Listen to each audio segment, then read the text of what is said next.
Un opérateur augmenté dans le milieu industriel, c'est un opérateur qui a des technologies à sa disposition qui l'accompagnent dans ses différentes tâches et qui vont l'aider à bien réaliser ses tâches. On utilise des technologies qui sont à la fois des technologies d'intelligence artificielle qui vont analyser le comportement de l'opérateur pour permettre de sélectionner quels sont les différents éléments qu'il faut compléter dans sa tâche.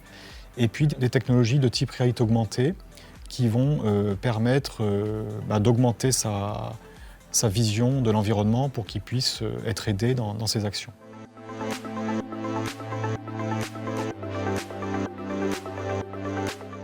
Alors en fait, il y a plusieurs types de techniques qu'on peut mettre en œuvre.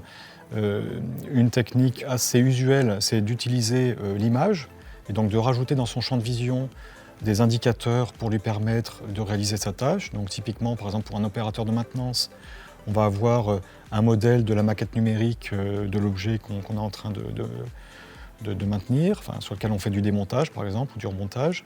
Et puis il y a des indications sur les pièces à prendre, les outillages correspondants et puis la façon de les manipuler pour pouvoir faire la tâche.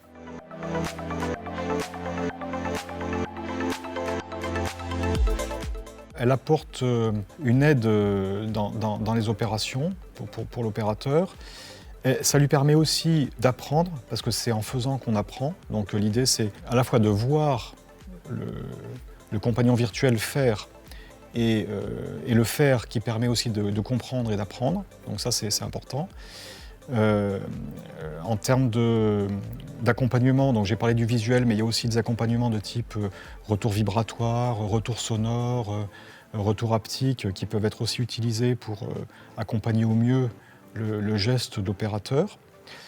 En termes d'évolution future, on peut imaginer que les données qu'on capture sur l'humain, grâce aux technologies de l'intelligence artificielle, permettraient d'avoir un modèle de l'humain en action, plus fin, et de comprendre un peu mieux ce qui se passe quand l'opérateur fait une action, pouvoir par exemple analyser s'il est en état de stress, s'il a besoin d'un accompagnement, s'il fait des erreurs.